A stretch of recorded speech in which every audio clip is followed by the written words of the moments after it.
Coming up on Mornings on the Hill, a multi-million-dollar investment makes possible a brand new chapel here on campus.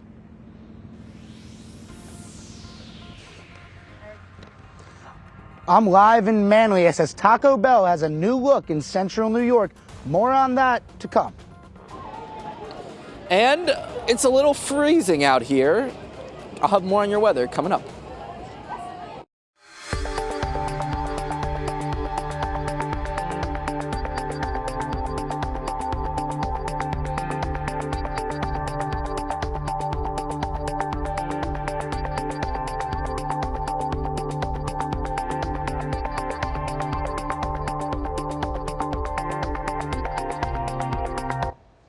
Good morning, I'm Gabriella Peniston. Thanks for joining us for Mornings on the Hill.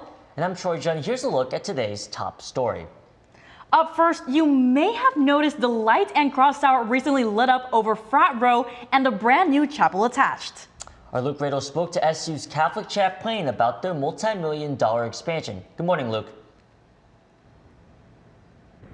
Yeah, that's right, Troy and Gabrielle. Within my line of sight, I can see Delta Kappa Epsilon, Alpha Chi Omega, and a brand new Catholic chapel. But the chaplain, Father Jerry Waterman, gave me a tour of the new space, which he says fits right in here in Walnut Park. Father Jerry pays attention to the details. You'll notice the carved Stations of the Cross. And he hopes you will too when you come visit the new St. Thomas More Chapel at SU's Catholic Center. This cross, we call it the crucifix of the students because of the campus, because it has the flags of all the nations represented here. We have a big international community here. Jesus's body is actually textbook print. The multi-million-dollar investment in the new chapel shows the university is noticing mass attendance has gone way up since Father Jerry took the pulpit a decade ago. When you care for your people, it shows, and my job basically was to be the welcome wagon, provide you a little bit of faith and explanation of the gospel, make you know that this is a hospitable place where you can always feel at home. And now their new home includes a light and cross tower illuminated 24 hours a day. It's a beacon of light on the corner. And that was another thing I fought for, to have that beacon of light with the cross shining forth every night from dusk to dawn. That cross is illuminated. To say that there is a beautiful, it doesn't necessarily say Catholic until you go to the front, but if you see the cross, you know it's at least Christian. Yeah. And there's a church here on the corner of East Adams or Walnut Park. And now Father Jerry's attention to detail, including the placement of each individual window, is paying off. And I picked up the book to start proclaiming the gospel, and the sun appeared there and blinded me for a second, and I just looked, I just was so happy. I couldn't tell you that the idea of having light in this chapel worked so well. Yeah. That one day I may need to put sunglasses on for the gospel, but I'll put up with that. From Walnut Park for Mornings on the Hill. Yeah, no, we're very happy with the space. I'm Luke Radel. Beautiful story, Luke. Thank you so much. Now, sticking with the university, Syracuse University has experienced intense flooding Saturday night. Alex Grondin was out in the weather and has that story. It's not common to see flooding in Syracuse, but on Saturday night around 4 p.m., the intersections at Euclid and Lancaster and Stratford and Livingston saw some serious flooding, enough to where sedans had to turn around and find alternative routes. The car you see here barely made it through, the water almost reaching its windshield. Like we went out and looked at the intersection, and you could see like there's just, it was like its own body of water. It was massive. Yeah, I had never seen something like that before. I think it's probably because we're at the bottom of a hill here, and all the drains are covered, or like right next to trees. So I just think there's a lot of logistical issues as well that compounded it. Now it was around 4 o'clock on Saturday when I was turning right onto this road here on Lancaster. My car nearly got fully submerged, so I turned around and went back up the road.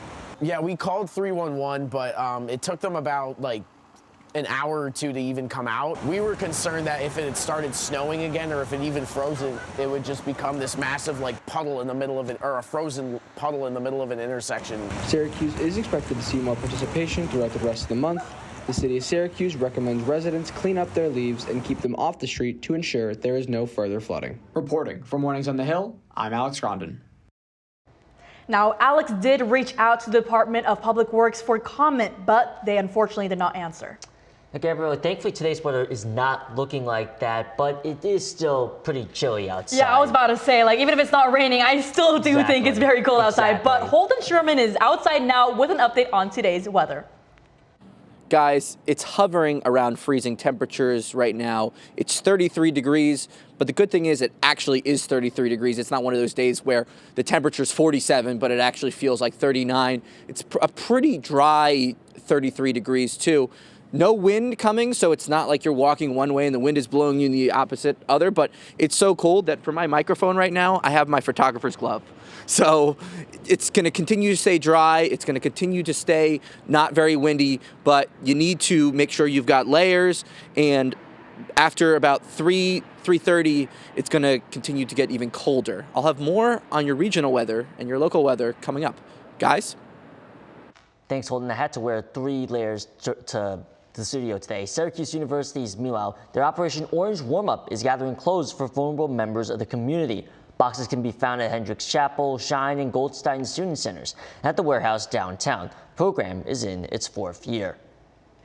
And like we were talking about, it's only November, but a lot of people across central New York are already feeling that cold. For those who depend on heating assistance, this year's delay is coming at a tough time. Hannah B breaks down what's causing it and who's affected. As temperatures drop earlier than expected across central New York, many families are already relying on their heat. But the program meant to help cover those rising costs is running behind this year, leaving families without help at the time they need it most. Central New York's early cold snap pushed many people to turn on the heat early, but the Home Energy Assistance Program, or HEAP, didn't open on time after the federal shutdown delayed it by more than 2 weeks. It would have been impossible to imagine a scenario where we find ourselves today, with a federal government literally walking away from their responsibility. HEAP usually opens on November 3rd, but it's been pushed to the 24th. Advocates say the delay adds pressure on anyone already struggling with rising energy costs, including low-income families and seniors.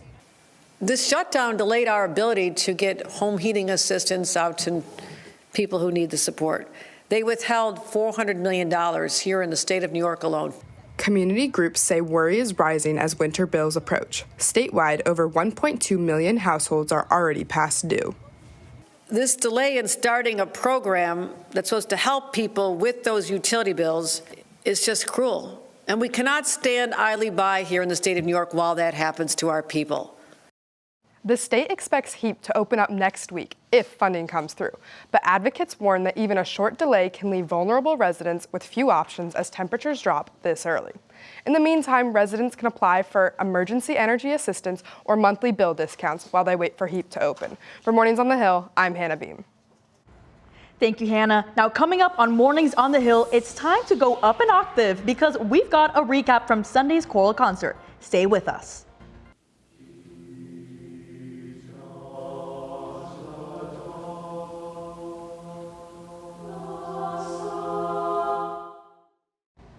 Those were just some of the sounds on Sunday as Setnor hosted a fall choral concert at Hendricks Chapel. Our Anton Cox was there and he joins us now. So first of all, what did the people get to see on Sunday night? Well, Gabriella, they got to see not 1, not 2, but 3 different choirs. And the Krause Chorale led it off with a bang, really leaning into some of those non-chorale elements, like having a rap of all things. Then there was the suite performed by the second group, the concert choir, that played into your heartstrings with the piano.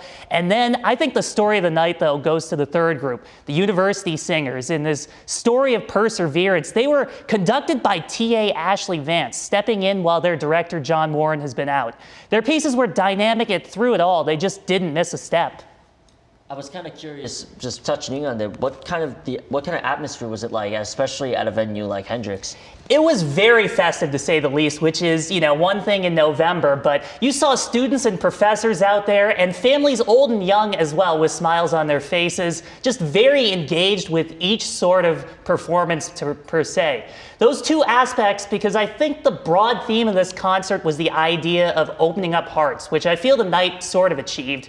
Like on an acoustic level, though, Hendricks is such a grand stage and the performers raved about getting to perform in a building like that. Getting to sing in Hendrix is so rewarding because it's just so like loud and beautiful in here, and we all love it so much, and it's been so great tonight to sing all the pieces. Good question. Well, honestly, that sounds so amazing. So what was your favorite part of this entire thing? I think it has to be the first performance, and someone I talked to would kind of agree with me. They threw out all these sort of action bells and whistles for the performance. It was terrific. Well, honestly, that sounds amazing. I think you and I should go, Troy. Now, if you did miss this show, don't worry. You still have one more chance to see them with the holiday concert on December 8th. You might see me and Troy going there. Yeah. Anton Knox will have we'll look at performing arts on campus. Thank you, Anton. Now, it's time to check again with your weather regional forecast. Our Holden Sherman is across from us in studio. We'll look at your local temperatures. So looking around the region right now, temperatures are hovering around freezing. Watertown is in the freezing zone. Some of the regions, though, like Rochester, Buffalo, Elmira, Binghamton, the places out west and south, the temperatures are actually going to go up to the 40s. But just like Syracuse, expect the temperatures to go down past like 3:30 today. And then looking at your 5-day forecast, you've got mostly dry stuff coming. On Friday, you're going to get a little bit of rain, and it's going to happen throughout the day. On Saturday, Sunday, and Monday, a little bit of cloudiness, a little bit of sun. But I think what's more important right now as we enter the break and December is slowly but surely approaching is what to and what to not wear with the temperatures being much colder. So what to wear? Pajamas? Have some fun out there, right? If you're walking to classes, show off your swag. I've got some Maryland pajama pants too. Look at these, Homer Simpson. I love the Simpsons. If you really, really, really are cold, why don't you bring a comfy out? Nice and snuggly, really fluffy inside, repping orange. You know, you should always have a sweatshirt with you right now, especially when it's not raining, just for the sleeves. You know, it's a nice contrast, and you know, sometimes if you're walking up the hills or you've got a lot of energy in you and you're just moving fast, sometimes you might be a little sweaty, so something like that is perfect. And then lastly, if you're trying to have some fun, why not wear a traffic cone? But I would definitely have some long sleeves. Just try to mix it up. Show off your style, but do it smartly and do it warmly. Oh my God, the traffic cone is upside down. It's okay. I'm going to toss it back to you guys. I'm going to continue to figure out what I want to wear, but I'm going to make sure I'm doing it actually being layered and staying warm. Guys? The Syracuse University Department of Drama continues the theater season with their adaptation of Annie Carson's Antigone. Antigone gives praise to the Greek tragedy Antigone and transports the audience back to the ancient days through a story of brotherhood. The show is being held at the Syracuse stage and will run through this 22nd. Elsewhere, the Community Folk Arts Center is hosting an open mic night starting at 6 p.m. today. Poets, musicians, comedians, and more are encouraged to share their craft. Random Poet is hosting and will feature Tiara Labarda as a guest artist. And out in Manlius, a beloved fast food chain has finally opened up in Central New York. And that's right, Taco Bell has opened up a new cantina. Our Eric McCormick is live out in front of the new spot. Eric? Taco Tuesday, as I'm standing outside the grand opening of the Taco Bell Cantina here in Manlius. The chain is located on 4 Stickley Drive and is built out of the town's old firehouse, with Taco Bell's director of marketing saying that by building in the old firehouse, they can, quote, restore an important piece of Manlius history. Taco Bell's cantina-style stores, the first of which opened in 2015, bring a new twist and feel to the iconic fast food spot that fans have come to love, adding new alcoholic beverages such as beer, wine, and sangria to their menu. The restaurant will be hosting weekly events such as Syracuse sports watch parties and a Thanksgiving Eve party on the 26th. Well, I can't wait to see what they're cooking up at that Thanksgiving party, but in the meantime, I personally haven't had breakfast. I don't think I can wait any longer. So reporting on Taco Bell for Mornings on the Hill, I'm Eric McCormick. Now, coming up on Mornings on the Hill, basketball season is in full swing. From SU to NY, stay tuned to see how these teams have been stacking up. Good morning, sports fans, and welcome back to Mornings on the Hill. Syracuse men's basketball hosted Monmouth Hawks at the JMA Wireless Dome. To break it all down, our Ryan Story is in studio with more. Thanks, Sydney. The Orange got their first real taste of competitive basketball last night. SU hosted Monmouth in the Dome. Kept it close against the Hawks. Nate George kicked things off with a deep three, and Nate George didn't go away from that point on. You can see getting involved immediately as the ball handler, Syracuse down by 2, comes off the pass and drills yet another three. Now Syracuse down by 2 midway through the first. Nate George getting the steal, starting the offense, the fast break, and then Sadiq White Jr. with the breakaway slam. He finished tonight with 8 points on 80% from the field shooting. Passing, breaking down Monmouth's defense. Will Kyle to Sadiq White yet again, that time on an alley-oop. Fast forward to the second half. Syracuse still high-flying offense. Kyle on the receiving end this time around. In mirrored fashion, almost 4 minutes later, Sadiq White again strikes. There's the alley-oop slam. Syracuse wins 78-73, their first 4-0 start of the Autry era. Back to you, Sydney. While the Orange are still catching their breath after that nail-biter, Adrian Autry and his squad don't have much time to relax. They've got to get right back to the drawing board with a massive challenge on deck. Next week, Syracuse heads to Las Vegas for the Player Eras Festival, billed as the biggest basketball tournament outside of March. And it's not your typical holiday event. Players Era gives athletes real NIL opportunities, including guaranteed payouts for every team. This year's tournament alone is expected to generate more than $20 million. Syracuse actually turned down an invite to last year's inaugural event, but this time they're in and they're staring down a gauntlet. First up, number 2 Houston, then number 24 Kansas. Coming into last night's matchup with Monmouth, Syracuse owned the top defense in the nation. Number 1 in scoring, defense, field goal percentage defense, and 3-point percentage defense across all Division I. But Monmouth gave them some trouble, exposing a few cracks. After the game, Coach Autry didn't sugarcoat it. He said this team needs to operate as a unit if they want a shot at competing with the heavy hitters waiting for them in Vegas next week. Like I've been saying all along, our consistency with our effort, and that's the main focus. Our energy and our effort. Level 5 and our communication. All about us. Like we have to do that, and that's a work in progress continually. Again, we have to continue to work that because if we can do that, we'll be okay. So as the Orange get ready for the bright lights in the big states out west, we turn our attention to some big-time action that took place Monday night. Let's shift over to the pros where Madison Diaz has more on the Knicks versus the Heat. Sydney, that's exactly right. Monday night's matchup between the New York Knicks and the Miami Heat came down to the wire. The big question, could the Knicks pull off a win without 2 of their star players? Let's break it all down. The Heat led 25-20 after the first quarter, and they took a 4-point lead into halftime, 55-51. By the end of the third, the Knicks trailed by just 1. Now let's take a closer look at the final 30 seconds of the game.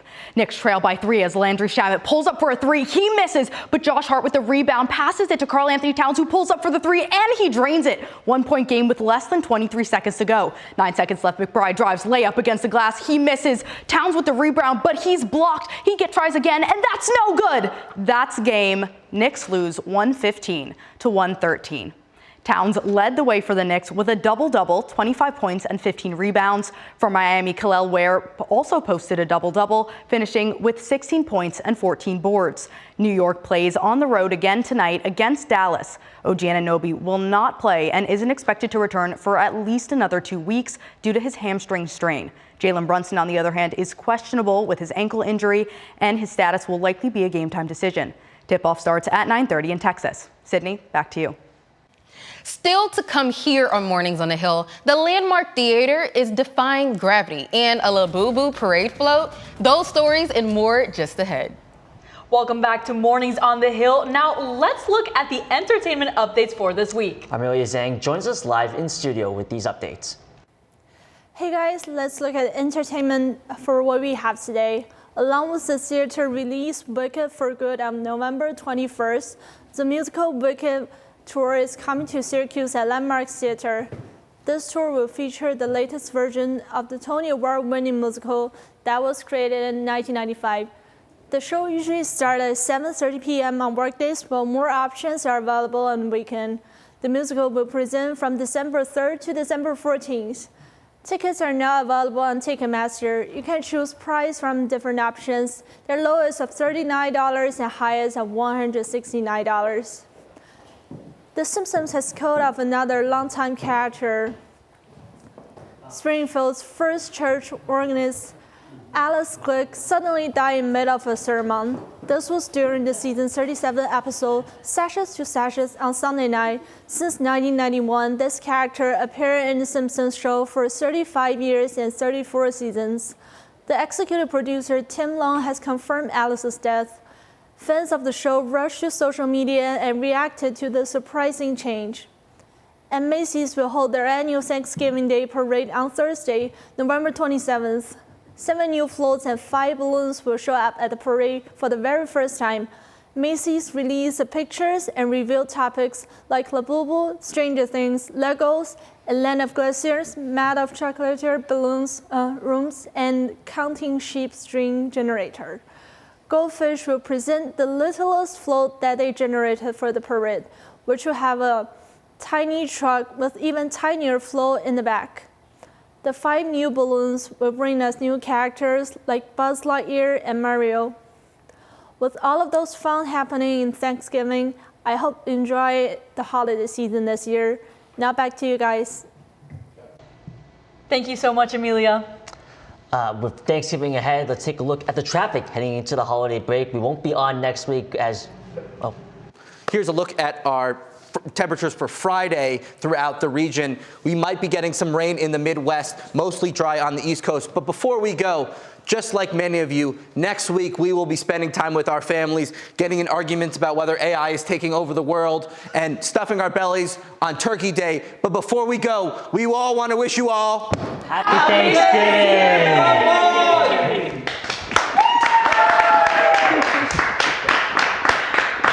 Now, that is going to do it for us this Wednesday here on Mornings on the Hill. I'm Gabriella Pennison. Follow us on social media. And I'm Troy John. Thanks for watching Orange Nation. We'll see you next Wednesday, live at 10 a.m. right here on OTN.